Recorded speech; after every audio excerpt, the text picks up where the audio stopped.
ఆ మనసు ఏమిటో తెలుసుకుంటే దానికి ఆత్మ అని పేరు. మనసు ఏమిటో అర్థమైతే ఆత్మ అవుతుంది, మనసు ఏమిటో తెలియకపోతే అది ఒక ఇంద్రియం అవుతుంది.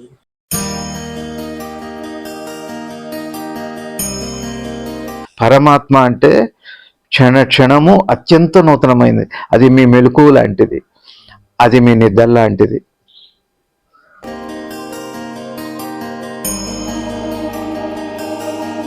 వినటము అనే ప్రక్రియ గురువుతో ఏకత, గురువుతో ఐక్యం అవ్వాలంటే వినటము అంటే ఆ నిత్య నూతన క్షణాన్ని అనుభవంలోకి తెచ్చుకోవడం. ఇది చాలా కష్టమైన మాట నేను చెప్పింది, కానీ అందులోనే ఉంది రమ్యత, అందులోనే ఉంది అమృత బిందువు.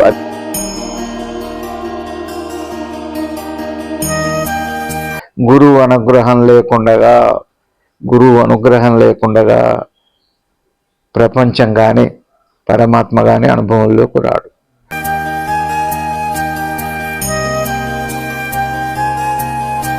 కాబట్టి గురువు ఒకానొక అనుగ్రహం చేత, లేశమాత్రం అనుగ్రహం చేత ప్రపంచము అనుభవంలోకి వస్తుంది. లేశమాత్రం. గురువు యొక్క పూర్ణ అనుగ్రహం చేత పరమాత్మ అనుభవంలోకి వస్తాడు. ఇది గురువు వైభవం. గురువు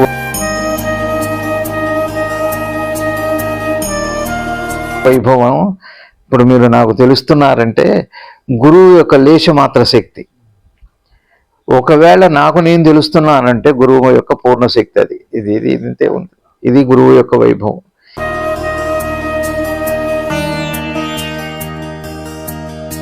గురుతత్వం అంతా ఒకటే. ఏదెంత గురుతత్వం, ఇది గురు భగవాన్ వాడు చాలా మంచి విషయం. సరే, ఇక్కడే ఒక అద్భుతమైన చేయవలసింది రవి గారు. నేను బహుశా మనం చెప్పుకునే ఈ విచారణలో, సత్సంగంలో నేను తరచూ ఒక మాట అంటున్నా, గ్రహింపు, ఆలోచన, కోరిక, వీటిని అర్థం చేసుకోండి అని అంటున్నా. దాన్ని పెద్దగా సీరియస్గా అంటే మా మనసు స్వీకరించట్ల. ఇది మామూలు విషయమేగా. కోరికలు ఎవరికి తెలియదు, అట్లానే ఆలోచన ఎవరికి తెలియదు, మరి గ్రహింపు ఎవరికి తెలియదు అని తేలిగ్గా తెలిసిన విషయం అని పక్కకు వెళ్తున్నాం. కానీ నేను ఊరికే తెలిసిన విషయాన్ని తెలుసుకోమని చెప్పట్లా, అసలు ఆ ప్రాసెస్ ఏమిటో తెలుసుకోమని చెబుతున్నా, అది చూడమని చెబుతున్నా, విచారణ చేయమని చెబుతున్నా. ఉట్టికి మాకు తెలిసిందే కానీ వినకపోవచ్చు, అది వేరే విషయం. మీకు నేను చెప్పిన మాట మీరు వినకపోవచ్చు, అది కాదు నేను చెప్పేది. ఇప్పుడు మనకి గ్రహింపు ఉంది రేవి గారు. మెలకువ రాగానే, మెలకువ అంటేనే గ్రహిస్తున్నాము అని ప్రపంచాన్ని. అది గ్రహించటం అంటే ఏంటి? ఎదురుగా ఉన్న దృశ్యమో విషయమో ఎరుకకి అనుభవంలోకి రావటాన్ని దాన్ని ఆలోచన అన్న. Perception, perceiver, perception, consciousness, perception, అదే పెర్సీవర్గా మారుతుంది. 3 మాటలు ఇంగ్లీష్లో. ఫస్ట్ది ఏమిటి అంటే సెల్ఫ్ అన్నమాట, ఉనికి. రెండోది ఏమిటి? పెర్సెప్షన్. అంటే ఇప్పుడు మీరున్నారు రావి గారు, నాకు గ్రహింపు వచ్చాక మీరు నాకు తెలుస్తారు. మీరు నాకు తెలియటము అంటే ఏవో మనిషి, రవి గారు వదిలిపెట్టండి, మీరు నాకు అనుభవంలోకి రావటం, ఈ దృశ్య ప్రపంచం అంతా అనుభవంలోకి రావటాన్నే ఆలోచన అనే ఒక మాట వాడుతున్నారు. దాన్నే పెర్సెప్షన్. కాన్షియస్నెస్ పెర్సెప్షన్నే వినియోగంలో, ఆ క్రియలో మైండ్గా వాడుతున్నాం. మైండ్ అంటే, మైండ్ అని ఎప్పుడు అంటారు? ఇప్పుడు నాకు మెలకు వచ్చింది, ఆ విషయాన్ని గ్రహించిన తర్వాత మైండ్ అన్నారు. అది ఎరుకదే. ఎరుక ఎదురుగా ఉన్న వస్తువుని అనుభవంలోకి వస్తే అప్పుడు ఆలోచన అన్నారు. దాన్నే గ్రహించడం అన్నారు. అదే పెర్సెప్షన్ అంటే. నాకు అర్థమైంది అని ఎప్పుడైతే రవి గారు అని నేను అనుకున్నానో అప్పుడు పెరిసీవర్ అయిపోయింది. 3 ప్రాసెస్ అది. నేనేం చెబుతున్నా ప్రతిసారి ఒక మాట. నేను ఇట్లా వెళ్తున్నా రవి గారు, ఇక్కడ ఒక అద్భుతమైన రహస్యం, యోగ రహస్యం చెబుతున్నా. నా అనుభవాన్ని చెబుతున్నాను నేను. ఏంటంటే,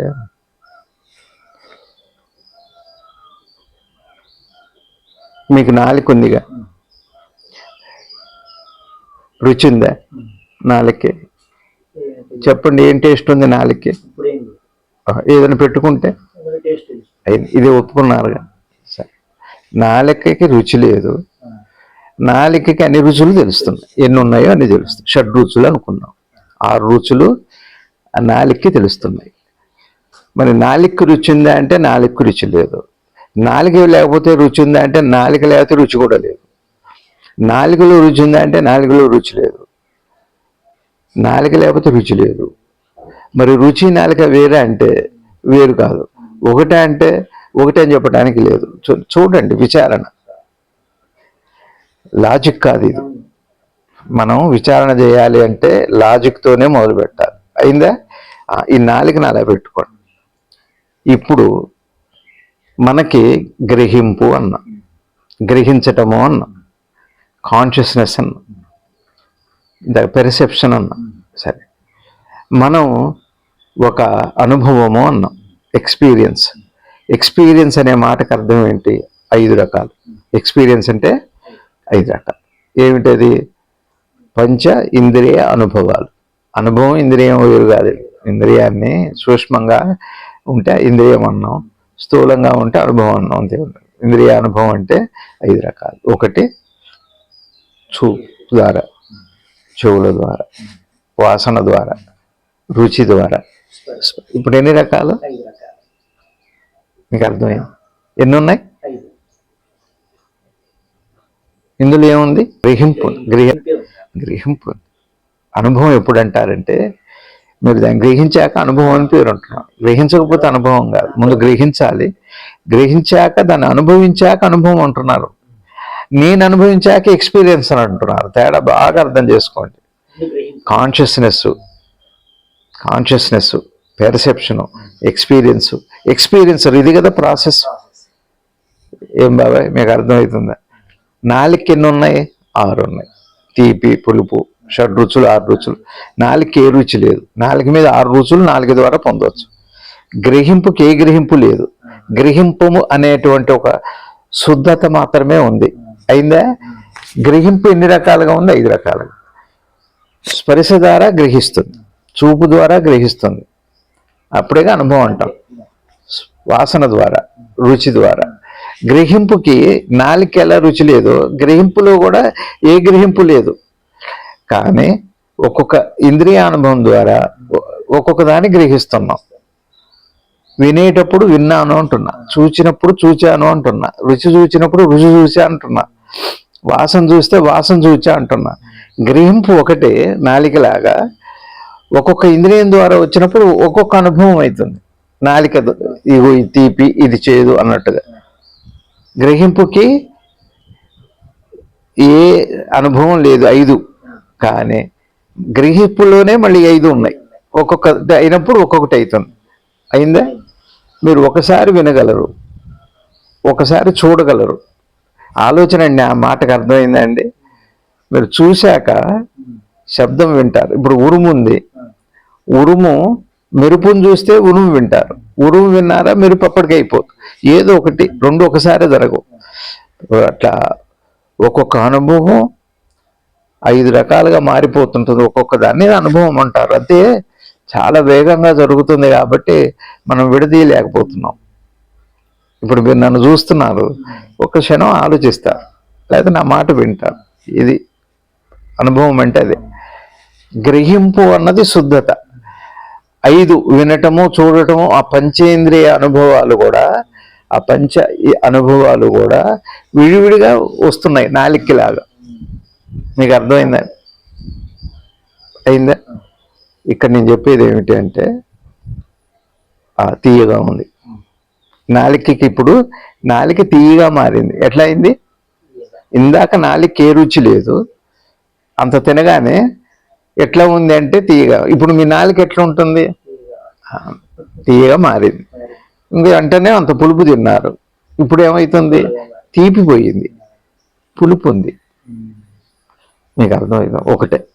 అంటే మనసు అంటే అర్థం ఏంటంటే, ఏ క్షణానికి ఆ క్షణంలో ఆ ఇంద్రియ అనుభవంతో ఉంటుంది. నాలుగుకి ఏ రుచితో ఆ రుచితో ఉన్నట్టుగా గ్రహింపు అనేది ఒక్కొక్క ఇంద్రియం ద్వారా ఒక్కొక్క అనుభవం కింద ఉంటుంది.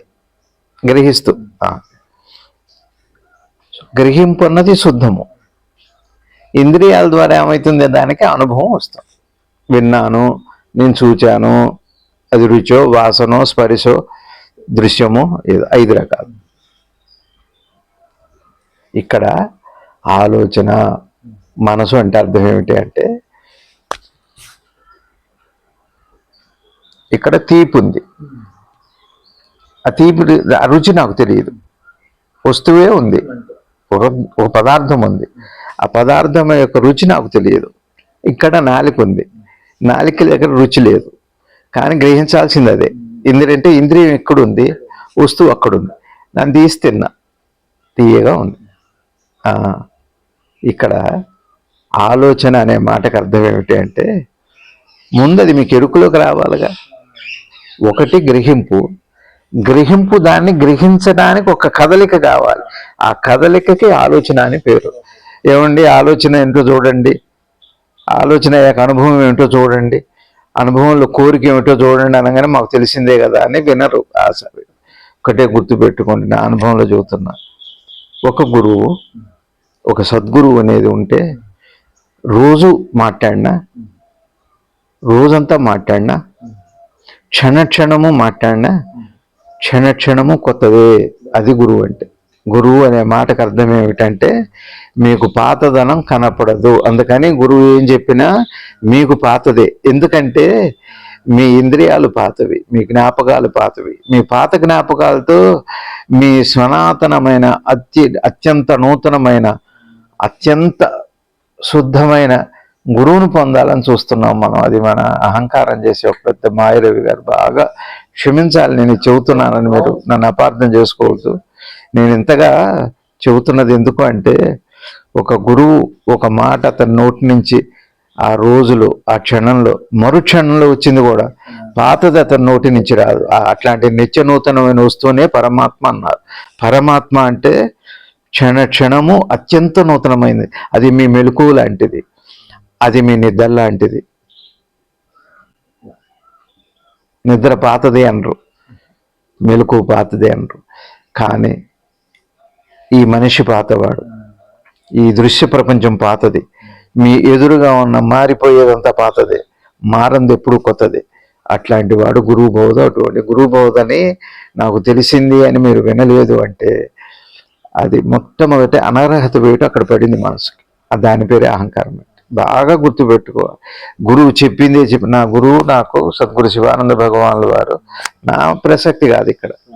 90లో చెప్పింది వినటం నేర్చుకోమన్నారు. వినటము అనే ప్రక్రియ గురువుతో ఏకత, గురువుతో ఐక్యం అవ్వాలంటే వినటము అంటే ఆ నిత్య నూతన క్షణాన్ని అనుభవంలోకి తెచ్చుకోవడం. ఇది చాలా కష్టమైన మాట నేను చెప్పింది, కానీ అందులోనే ఉంది రమ్యత, అందులోనే ఉంది అమృత బిందువు. అది అసలు కుంభమేళ స్నానం అంటే. కుంభంలో నుంచి తలకిందులుగా ఉన్న, కుంభం అంటే తలకిందులుగా ఉంటుంది. సరే, వాళ్ళు సాంకేతికంగా చెబుతున్నారు. గురువు ఎప్పుడు దృష్టి నీ వైపు ఉంటుంది, నీ దృష్టి ఎప్పుడు పైకి ఉండాలి. నీళ్ళు ఎప్పుడు కిందకు వస్తాయి, అగ్ని ఎప్పుడు పైకి వెళ్తుంది. శిష్యుడు అగ్నిలాగా ఉండాలి, పరమాత్మ నీరులాగా ఉంటాడు. నీరు కిందకే వస్తుంది పల్లం వైపు, శిష్యుడి మీద అనుగ్రహం. శిష్యుడు ఎప్పుడు అగ్నిలాగా పైకి వెళ్ళాలి, గురువు వైపే ఉండాలి. ఈ పంచభూత సంయోగం అంటే అది ఆకాశం మారుతుంది. పొద్దునే ఒక ఆత్మీయుడైన స్నేహితులతో పంచుకున్నాను నేను. అనాహత శబ్దమే ఏ హృదయంలో అనాహత శబ్దము అంటే చేయకుండా వచ్చే శబ్దం. పరమాత్మ అక్కడే ఉన్నారు. సరే, అందుకని గురువు కానీ ఒక సద్గురువు దగ్గరికి వెళ్ళాక మౌనంగా ఉండండి అంటే అర్థం ఏమిటి అంటే, పాత జ్ఞాపకంతో దయచేసి వినకూడదు, పాత జ్ఞాపకంతో చూడకూడదు, ఉండాలి. అప్పుడే చూస్తున్న ఒక నక్షత్రంలా ఉండాలి, అప్పుడే చూస్తున్న ఒక చంద్రుడిలా ఉండాలి, అప్పుడే చూస్తున్న నది ప్రవాహంలా ఉండాలి. అసలు నది ప్రవాహమే, నువ్వు చూస్తున్న నదిని ప్రవాహాన్ని చూస్తూ పాతది అనుకుంటున్నావు, కానీ ఈ కొత్త నీరే. అది బాగా తెలియండి. గురువు అట్లాంటి ప్రవాహం. అది నాకు తెలిసింది అని వినటం మానేశాము అంటే అది ఒక అమాయకత్వమే. అది గురువు నిత్య నూతనమైన వాడు రవి గారు. ఆ క్షణం దొరకదు, ఆ బోధ మళ్ళా రాదు. ఒక్కసారి అతని నోట్లో నుంచి పాతది రానే రాదు. అది నిన్న ఇదే చెప్పారు కదా, ఎరుకనన్నారు. నిన్న ఆలోచన గురించే చెప్పారు కదా, నిన్న కోరిక గురించే చెప్పారు కదా, అవి పాతదే కదా మాకు తెలిసింది, మీకు తెలియలేదండి. తెలిసింది అని ఎప్పుడైతే అన్నారో గురువుని వదిలిపెట్టారు అని అర్థం. తెలిసింది అని మీరు అంటున్న క్షణంలోనే తెలియని గురువు మీ తెలివిలోకి రావాలనే ప్రయత్నానికి మీరు అడ్డుకట్ట వేశారు. ఇది బాగా తెలియాలి. నేనంటే గురువు అనే ఒక భౌతిక పదార్థాన్ని నేను ప్రతిపాదించట్లేదు. గురువు అనే అంతర్యామైన ఒక మహత్తర వస్తువు గురించి చెబుతున్నాను నేను. అది అరుదైన వస్తువు అండి గురువు అంటే. నా సొంతగా నేను గురువు అనుగ్రహం లేకుండగా ప్రపంచం కానీ పరమాత్మ కానీ అనుభవంలోకి రాడు. కాబట్టి గురువు ఒకానొక అనుగ్రహం చేత, లేశమాత్రం అనుగ్రహం చేత ప్రపంచము అనుభవంలోకి వస్తుంది. లేశమాత్రం గురువు యొక్క పూర్ణ అనుగ్రహం చేత పరమాత్మ అనుభవంలోకి వస్తాడు. ఇది గురువు వైభవం. గురువు వైభవం ఇప్పుడు మీరు నాకు తెలుస్తున్నారంటే గురువు యొక్క లేశమాత్ర శక్తి. ఒకవేళ నాకు నేను తెలుస్తున్నానంటే గురువు యొక్క పూర్ణ శక్తి అది. ఇది ఇంతే ఉంది. ఇది గురువు యొక్క వైభవం. ఇది మనకు దొరకదు రవి గారు. అందుకని గురువు పాతది చెప్పడు. అతని నోట మళ్ళా పాతది రానే రాదు. గంగా ప్రవాహం లాంటిది. అక్కడ చెప్పారు, గంగని పరీక్షించిన శాస్త్రవేత్తలు ఏం చెప్పారంటే అక్కడ క్రిమికి అవకాశం లేదు, విషానికి అవకాశం లేదు. గంగ అంత పవిత్రం. అక్కడ మురికికి అవకాశం లేదు. అది గంగ అంటే గురువు బోధ అటువంటిది. అలా నిరంతర గంగా ప్రవాహం. దాన్నే శివుడి నుంచి కిందకు వచ్చింది అంటే అది అర్థం. నిత్యనూతనం అది. మీరు వినండి ఈ క్షణం. ఇప్పుడు నేను చెప్పినవన్నీ మీరు విన్నవే కాదండి, కొత్తవే కాదండి, మీరు వినలేదండి. అమృతం అండి అది. అంటే ఏ వ్యక్తి కాదు, ఇప్పుడు జరిగింది కాదు.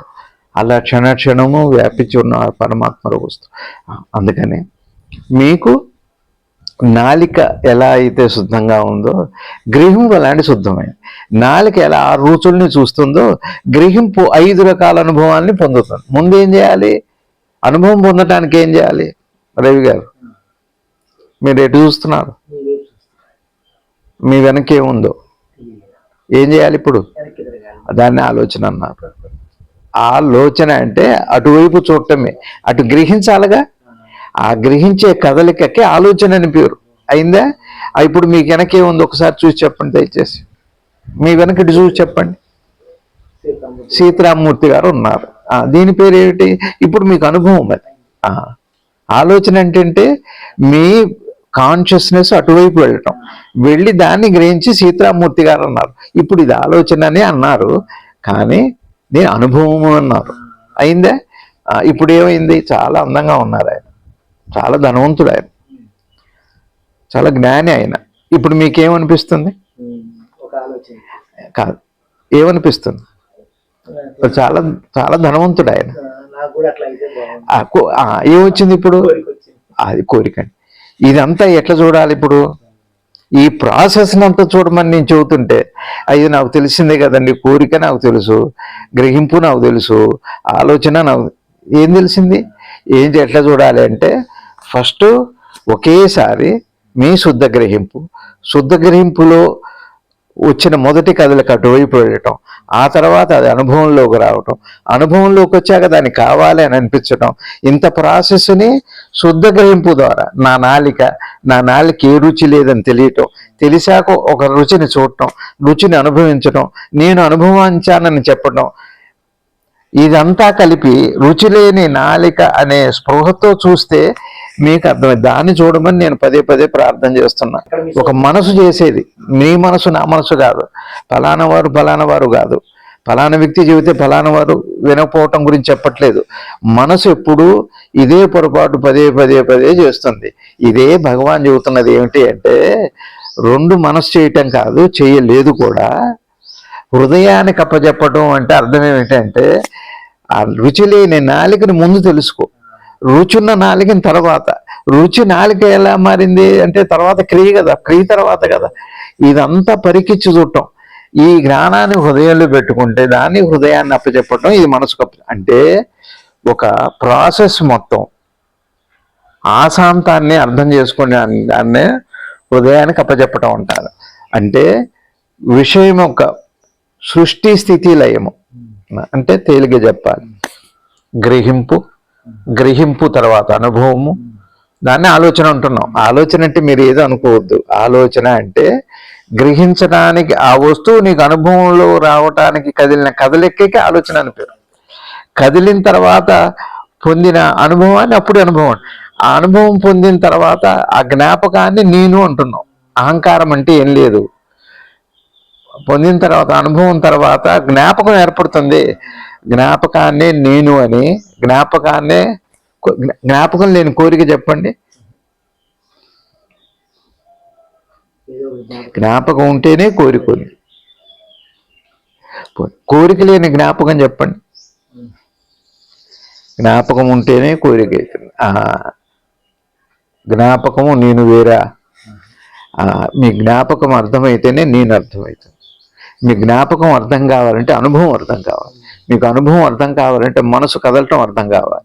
మనసు కదలటం అర్థం కావాలంటే గ్రహింపు ఏమిటో అర్థం కావాలి. మీకు నాలిక ఏమిటో అర్థం కావాలంటే, నాలిక ఏముంది? నాలిక అంటే ఏమిటి? ఏదైనా తిన్నాక నాలికంటే రుచి చూస్తుంది, వినికిడంటే వింటుంది. పంచేంద్రియ అనుభవాలు మీరు అనుభవించాక చెబుతున్నారు.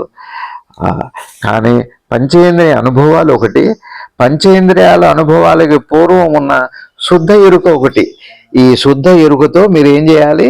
ఆలోచనని, శుద్ధ ఎరుకతో కోరికని, శుద్ధ ఎరుకతో ఆ నేను అనే జ్ఞాపకాన్ని మీరు చూడమని నేను చెబుతున్నా, ప్రార్థన చేస్తున్నా. సవినయంగా సాధకుల్ని నేను కోరుకునేది ఏంటంటే దాన్ని చూడమంటున్నా. ఊరికే కోరిక ఏమిటో చూడండి. కృష్ణమూర్తి గారు అదే చెప్పారు. భగవాన్ రమణ మహర్షులు వారు, కృష్ణమూర్తి గారేమో కోరిక ఏంటో చూడండి అన్నారు. శ్రీ సద్గురు భగవాన్ ఏం చెబుతున్నారు?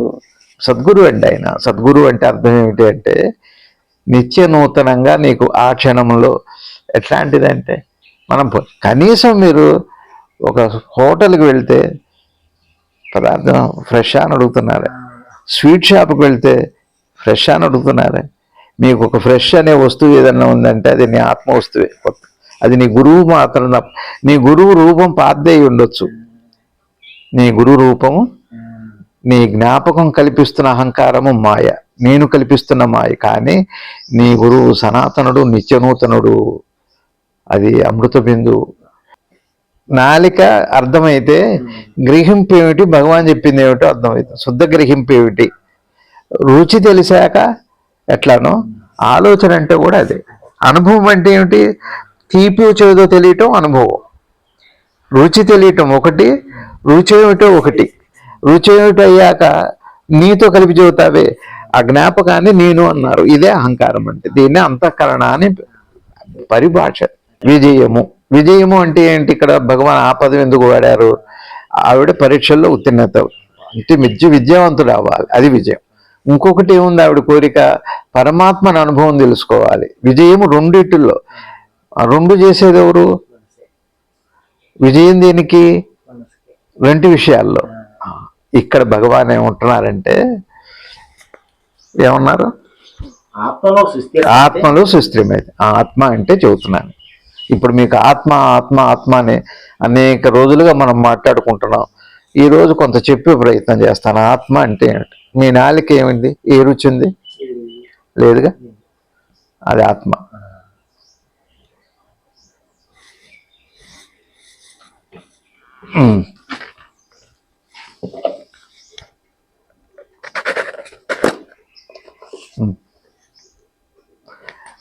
ఎట్లుంది? రుచి ఉందా? ముందు ఎట్లుంది నాలిక? అది ఆత్మ. ఇప్పుడు ఏ రుచి ఉందన్నారు? రుచి అని వాడారా? దాన్ని మనసు అనుకోండి. అయిందా? మీ అనుభవం దేని వల్ల వచ్చింది? విభూతి వల్ల వచ్చిందా, నాలిక వల్ల వచ్చిందా? ఆత్మకి ఏ లక్షణం లేదు, వస్తువు ద్వారా గ్రహించారుగా, అప్పుడు మనసు అందారు. ఆత్మ అనే మాటకు అర్థం ఏంటంటే రుచి తెలియటానికి. రుచి తెలియటము అని ఉంది. రుచికి ఒక వస్తువు ఉండాలి, వస్తువుని గుర్తుపట్టాలిగా. నేను మీరు ఏం రుచి ఉంది అంటే విభూతి రుచి అన్నారు కదా. ముందు నాలుక ఉంది, ఏ రుచి లేదు. విభూతి అనేది ముందు గ్రహించాలిగా, అది వస్తువు ఉండాలి. అది ముందు అది గ్రహించాలిగా. గ్రహించడానికి ఒక స్థూల పదార్థం ఉండాలి.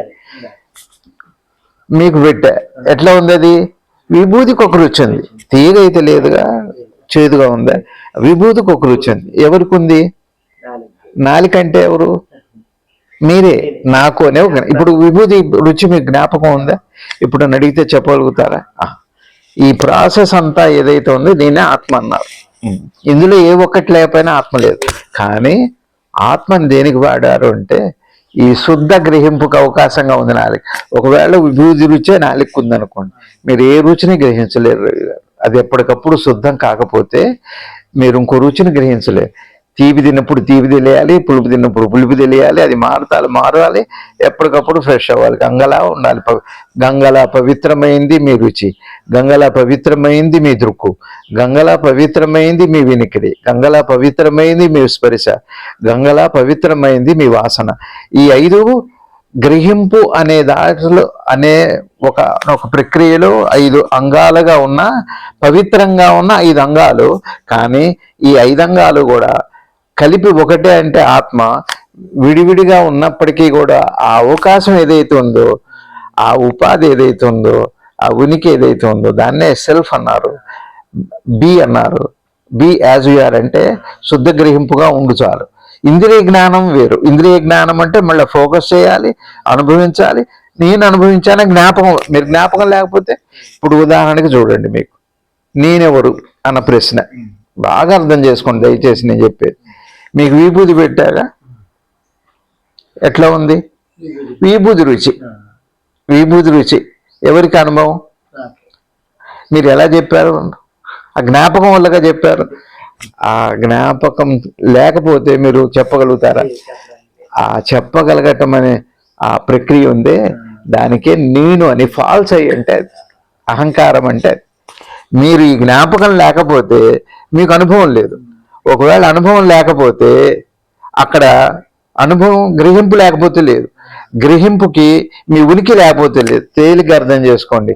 ఉనికి లేని గ్రహం అంటే అనుభవము, మనసు లేని అనుభవం లేదు, గ్రహింపు లేని మనసు లేదు, ఆత్మ లేని గ్రహింపు లేదు. అంటే నాలిక ఆత్మ అనుకోండి. ఈ రుచులు గ్రహించటం అనే ప్రక్రియ అంతా కూడా ఆ తర్వాత జరుగుతుంది. అన్ని ప్రక్రియలు దాని మీద జరుగుతాయి. ఈ అన్నిటికీ ఆధారం ఎవరు? నాలిక. నాలిక. ఆత్మ అనే మాటకు అర్థం ఏంటంటే, తేలిక మళ్ళా చెబుతున్నా అనుకోవద్దు, ముందు ఒకటి ఉండాలి, గ్రహించగలిగిన వస్తువు ఒకటి ఉండాలి. గ్రహించడానికి ఒక వస్తువు అంటే ఆ కదలిక కావాలి. గ్రహించాక అప్పుడు అనుభవం కావాలి. అనుభవం అయితే అంటే జ్ఞాపకం అవ్వాలి. ఈ ప్రక్రియ అంతటికీ ఆత్మ అని పేరు. ఇది ఎక్కడ జరుగుతుంది? ఎక్కడ జరుగుతుంది? గ్రహింపు అనే ప్రక్రియ మీద. గ్రహింపు అనే ప్రక్రియ మీద 5 ఉపకరణాలు ఉన్నాయి. 5 రకాల అనుభవాలుగా, 5 అవకాశాలుగా, 5 పంచేంద్రియాలుగా, 5 పంచేంద్రియాలుగా, పంచేంద్రియ జ్ఞానంగా. అలాగే జ్ఞానము అన్న ప్రజ్ఞ, జ్ఞానం. ప్రజ్ఞ ఉండాలి, జ్ఞానంగా మారాలి. ఇగో దీనికి ఆత్మ అని పేరు. ఎంత కలిపి ఆత్మ అని పేరు. రవి గారు మంచివాడు కాదు. మంచివాడు కాదని ఎవరిని అంటున్నా నేను? రవి గారిని దేహాన్ని అంటున్నానా? మరి మనసు ఎట్లా ఉంటుంది? లోపల ప్రాణం అనే ఒక ఉనికి, ఒక ఆత్మ అంటారు దాన్ని. అది ఉంటేనేగా. ఇప్పుడు ఏది లేకపోతే ఇవన్నీ లేవు. ఆ మొత్తం ఆధారాన్ని ఆత్మ అన్నారు. ఆత్మ అనేది ఇప్పుడు ఆత్మ అంటే ఎవరిని చూసి అన్నా నేను? ఇది కూడా ఆత్మలో భాగమే. కానీ అదే ఆత్మక. దేహము ఆత్మే, మనసు ఆత్మే. మనసు పుట్టినటువంటి ఉనికి అంటే భగవాన్ చెప్పిన ఒక తేలిగ్గా గుర్తుపెట్టుకుండా అద్భుతమైన అవతారం అది. దేహం లేని ప్రపంచం లేదు, మనసు లేని దేహం లేదు, చైతన్యం లేని మనసు లేదు, ఉనికి లేని చైతన్యం లేదు. ఇదంతా కలిపి ఆత్మ అని పేరు. ఏది మీద ఈ మిగిలిన 4 ఉన్నాయో ఇట్లా ప్రాసెస్ చూసారుగా. ఏది ఉంటే చివరిలో అది ఉంది. ఇది లేకపోతే అది లేదు, ఇది లేకపోతే లేదు. కానీ ఒకటైతే చివరిలో ఉందే. ఈ మొత్తం ప్రాసెస్ అంతా. కానీ మీరు డైరెక్ట్ దాన్ని చూసి అనలేరు, దీన్ని చూసి అంటారు. అందుకని దేహము దేవతలకు కూడా దుర్లభమైనది. మనిషి ఎంతో అదృష్టవంతుడు అని శ్రీ నిసర్గదత్త మహారాజ్ చెప్పారే. మీరు ఆత్మను చూడాలంటే ఇలానే మొదలవ్వాలి. లేదు లేదు అంటానికి, ఉంది ఉన్నదేదో నా ఇతి నేతి నేతి నా ఇతి, నేను ఇది కాదు నేను ఇది కాదు అంటానికి ముందు దేంతో మొదలు పెడతారు? ఏది ఇది అనుకుంటున్నారో అది కాదు అనుకుంటూ వెళ్ళటం.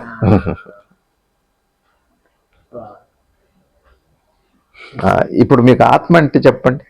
ఆత్మ అంటే నాలిక రుచులకి కారణం. రుచులు తెలియటానికి నాలికకి ఏ రుచి లేదు, అది ఆత్మ. నాలుగుకి ఫలానా రుచి, 6 రుచుల్లో ఒక రుచి తెలిసింది కాబట్టి ఇప్పుడు అది ఆత్మ. ఆ రుచి తెలిసిన తర్వాత దాన్ని అనుభవించారు, అది ఆత్మ. ఆ తెలిసిన తర్వాత అది జ్ఞాపకంగా అప్పుడు చెబుతారు, జ్ఞాపకం కాకుండా చెప్పలేరు. జ్ఞాపకం అవటం అనే ప్రక్రియ ఆత్మ. ఇది మొత్తం ఈ ప్రక్రియ అంతా ఎక్కడ జరుగుతుందో, ఏ మూల బిందువులో జరుగుతుందో, దీన్ని ఆధారం చేసుకొని జరుగుతుందో, ఏది ఆధారమై ఉందో దానికి ఆత్మ. ఆత్మ అంటే ఆధారమైనది, దాన్నే హృదయము. హృదయము అంటే ఒక స్థలం అని కాదు, ఇది హృదయం. ఇప్పుడు మీ అన్ని రుచులకి ఏది హృదయం? నాలిక. ఈ ఉని ఆత్మ ఎక్కడుంది? నాలిక ద్వారా ఉంది ఇప్పుడు ప్రస్తుతం. ఇప్పుడు మీకు నేను తెలుస్తున్నానా? తెలియట్లేదు. ఎట్లా? మీ కళ్ళ ద్వారా. ఆత్మ ఎక్కడుంది? దృక్కులో ఉంది. మీరు నా మాట వింటున్నారుగా, తెలుస్తుందిగా. ఎలా? ఆత్మ ఎక్కడుంది? మరి ఇవన్నీ ఇది లేకుండా అది ఎలా ఉంది? అది లేకుండా ఇది తెలుస్తుందా? సరే, ఇప్పుడు ఈ క్షణం జ్ఞాపకంగా మారకపోతే మీరు చెబుతారా? పోనీ మీకు ఈ జ్ఞాపకం లేకపోతే చెబుతారా? జ్ఞాపకం అనే ప్రక్రియ లేకపోతే ఏ అనుభవం లేదు. కానీ ఉనికి అనే ప్రక్రియ లేకపోతే చివరి జ్ఞాపకం అనే ప్రక్రియ జరగదు. ఇది నేను చూడమని చెబుతున్నాను దయచేసి. గురువుని అది స్క్రాప్ కాదండి, అది స్కోప్. అది సర్వ అవకాశం. గురువుని వదిలిపెట్టకండి దయచేసి. ఏ కారణం చేతనో, ఏ పాత జ్ఞాపకాల చేతనో, పాత వికారాల చేతనో, అహంకార చేతనో గురువుని వదిలిపెట్టకండి. ప్రథమ గురువుని గ్రహింపు రూపులో శుద్ధంగానూ ఉంది, పంచ అనుభవాలుగాను. పంచేంద్రియాలంటే పంచ అనుభవాలని, పంచ అనుభవాలుగాను ఉంది. పంచ అనుభవంలో పంచ అనుభవం ఏమిటో తెలుసా అండి? పంచ అనుభవాల్లో పంచ అనుభవం ఏదో ఉందో తెలుసా? పంచ అనుభవం జ్ఞాపకమే పంచుతుంది. నా జ్ఞానాన్ని నేను జ్ఞాపకం పెట్టుకొని తిరిగి మీకు అప్పచెప్పడం నా జ్ఞాపకం అనే పంచ అనుభవం. అది పంచి లాంటిది. ఆ పించి అర్థం చేసుకోవాలి. ఆ పించి, అదే నెమలి పించమంటే. ఆ కృష్ణ పరమాత్మ అంటే నీ జ్ఞాపకాల్లో ఉన్నాడు. నీ జ్ఞాపకాలకి ఆధారం ఎవరు? నీ మెదడు కాదండి. అసలు పొద్దున్నే మనకేమొస్తుంది? అయిందా? మెలకు తర్వాత జీవనం అంతా దేని మీద ఆధారపడది? జ్ఞాపకాల మీద ఆధారపడది. మెలకువ జ్ఞాపకమేగా, కాదా? మీ నిద్ర ఏమిటి? ఏమి తెలియదుగా. మెలకు కాంది నిద్రేగా. నిద్రలో లేనిది ఏంటి? చూసారా? జ్ఞాపకమే నేను. జ్ఞాపకమే నేనంటేనే జ్ఞాపకం. అన్ని జ్ఞాపకాలే నేనుగా ఉన్నాయి, ఎవరో కాదు. ఇవన్నీ కల్పిస్తాయి. ఈ నాలిక లాంటిది. ఇది నేను చూడమనేది పదే దాని వైపు. కానీ మీ పాతవాడు కాదండి. మీ ఎదురుగా ఉన్నది ఎటువంటి వస్తువు అంటే ఒక అనంత ప్రకాశం. అది. ఈ సత్యం బాగా తెలియాలని మనవి చేసుకుంటాం, అంతకంటే ఏం లేదు. ఇది నా గురువు, నాకు సద్గురుదేవులు నాకు అందించిన ఒక సత్యం, పరమసత్యమైన విషయం. అది అటువంటి వస్తువు. అది అట్లాంటి నిత్యనూతన వస్తువు సద్గురు శివానంద గురుదేవులు వారు. భగవాన్ అటువంటి గురువు గారు అన్నారు. భగవానికి వారికి తేడా లేదు. ఈ జన్మలో నా గురువు భగవాన్ అన్నారు సద్గురుదేవులు. ఈ జన్మలో ఈ ఉపాధికి భగవాన్ రమణ మహర్షి నా గురువు అని చెప్పారు. గురువు అంటే తానైన వాడు, అంటే గురువుకి ఆయనకి తేడా లేదు.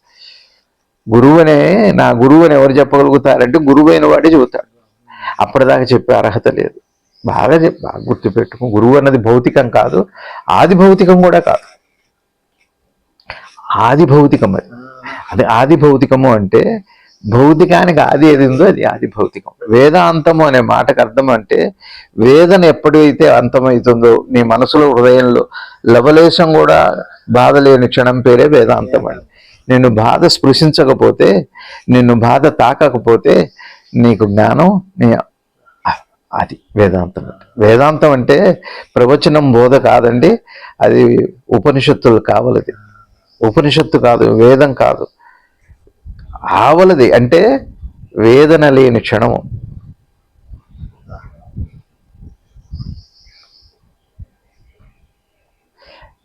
ఐశ్వర్యము అంటే ఆ పంచభూతాల్లో పంచతన్మాత్రలు ఏమున్నాయో పంచతన్మాత్రలలో ఉన్న ఆ మహత్తర శక్తి, ఆ ఎరుక శక్తి, శుద్ధ గ్రహింపు, రుచి లేని నాలిక లాంటిదండి గ్రహింపు. రుచి కలిగిన నాలిక అనుభవం, రుచి తెలిసిన నాలిక జ్ఞాపకం. నాలికలో ఏ జ్ఞాపకం ఉంది? రుచి చూసింది తీపిని, ఆ రుచిని కొంతసేపు ఉంచుకుంది, మళ్ళీ వేరే రుచిని పొందింది. ఆ పాతది లేదు, జ్ఞాపకం లేదు. పోనీ కొత్తది ఉందా? కొత్తది లేదు. పాతది ఉందా? పాతది లేదు. కొత్తదాకా గురువు మీ నాలిక లాంటివాడు, గురువు మీ దృక్కు లాంటివాడు, గురువు మీ శ్రవణం లాంటివాడు, గురువు మీ స్పర్శ లాంటివాడు. ఈ 5 కలిగి ఉండి ఏమీ లేనివాడు గురువు. అద్భుతమైన వస్తువు ఆ గురువు వస్తువు. గురువు దొరకడం అతి దుర్లభం. అట్లాంటి సద్గురువుని దొరికితే మాత్రం ఏ కారణం చేత కూడా వదిలిపెట్టకూడదు, కారణమే కాకూడదు, ఏ కారణము ఉండకూడదు. ఇది గురువు గారు. ఆత్మలో అంటే అర్థం ఏమిటి? ఇక్కడ ఏమన్నారు? మనసు అమ్మాయికి చదువుకోవాలి, పరమాత్మను తెలుసుకోవాలని ఒకటి ఉంది. ఈ 2 చేసేది ఎవరు? మనసు. ఈ 2 చేస్తుంది ఎవరని మీరు చెప్పారు ఇప్పుడు? మనసు అంటున్నారుగా. ఆ మనసు ఏమిటో తెలుసుకుంటే దానికి ఆత్మ అని పేరు. మనసు ఏమిటో అర్థమైతే ఆత్మ అవుతుంది, మనసు ఏమిటో తెలియకపోతే అది ఒక ఇంద్రియం అవుతుంది. మనసు చేసే పనులన్నీ ఇంద్రియం అంటారుగా. పరమాత్మ ఏమన్నారంటే ఇంద్రియాల్లో మనసు నేను అన్నారు. శ్రీకృష్ణ పరమాత్మ భగవద్గీతలో ఇంద్రియాల్లో మనసును అన్నారు. మనసేమో అర్థమైతే హృదయం అవుతుంది, మనసేమో వినియోగించుకుంటే ఇంద్రియం అవుతుంది. మీరు ఇంద్రియం కావాలా? మీకు ఇంద్రియాతీతమైన ఆ ఇంద్రుడికి కూడా గురువు అయ్యాడు కృష్ణ పరమాత్మ. గోవర్ధనగిరి పర్వతం ఎత్తి బ్రహ్మకు కూడా బ్రహ్మయ్యాడు అన్నారు గురువు గారు. బ్రహ్మకు కూడా గురువైన పరమాత్మ తత్వం శ్రీకృష్ణ తత్వం. అట్లాంటి జగద్గురువు మరలా ఒకసారి వస్తారు. ఎందుకంటే అదిగా చెప్పారు, golden words are not repeated అంటే చెప్పలేరు. మళ్ళా కృష్ణ పరమాత్మనైనా మీరు మళ్ళీ అడిగితే పాతది లేదు వారి దగ్గర. అది పరమాత్మతత్వం. పాతది లేని పరమాత్మతత్వం, పాతది ఉంది జీవత్వం. జీవతత్వం అంతా పాతదే. జిహ్వకు ఒక రుచి, జిహ్వ ఒకటే. నాకో నాలుకని మీకో నాలుక ఉందా? రుచులు అనేకం ఉన్నాయి, కానీ మళ్ళీ రుచి ఒకటే. అట్లానే పరమాత్మతత్వం ఎటువంటిది అంటే అద్భుతమైనటువంటి, చూడండి ఒక మాట చెబుతా. నాలికలో 6 రుచులు ఉన్నాయి. ఆ రుచులు పొందుతుందా? ఆత్మకి ఎన్ని శక్తులు ఉన్నాయి? 5 శక్తులు ఉన్నాయి. పంచేంద్రియ శక్తులు ఉన్నాయి. ఒట్టిగా చూడమనండి మరి. అన్నీ మళ్ళీ అదే, అన్నీ అది కాదు. అందులోనే అన్నీ ఉన్నాయి. కొన్ని అన్నీ తెలుస్తాయి దానికి, తెలుస్తుంది. పరమాత్మకి ఆ నేనుకు తెలుస్తుంది. అక్కడ అవ్వాలి, వెళ్ళాలిగా, ముందు అక్కడ దాకా వెళ్ళాలి. సిద్ధులు రావాలంటే ఏదో చేయక్కర్లా. మనసు ఏమిటో అర్థమైతే కుండలిని అంటే ఏం లేదు, మనోశక్తి. మనసుకున్న శక్తి అర్థమైతే ఆత్మస్థితికి అన్ని సిద్ధులు వస్తాయి. సరే, అది ఇప్పుడు సబ్జెక్ట్ కాక సరే. అందరికీ నమస్కారం. శ్రీ సద్గురు శివానంద గురుదేవుల పాదాలకి నమస్కరిస్తూ ఓం నమో భగవతే శ్రీరమణాయ. భారత్ మాతాకు జై.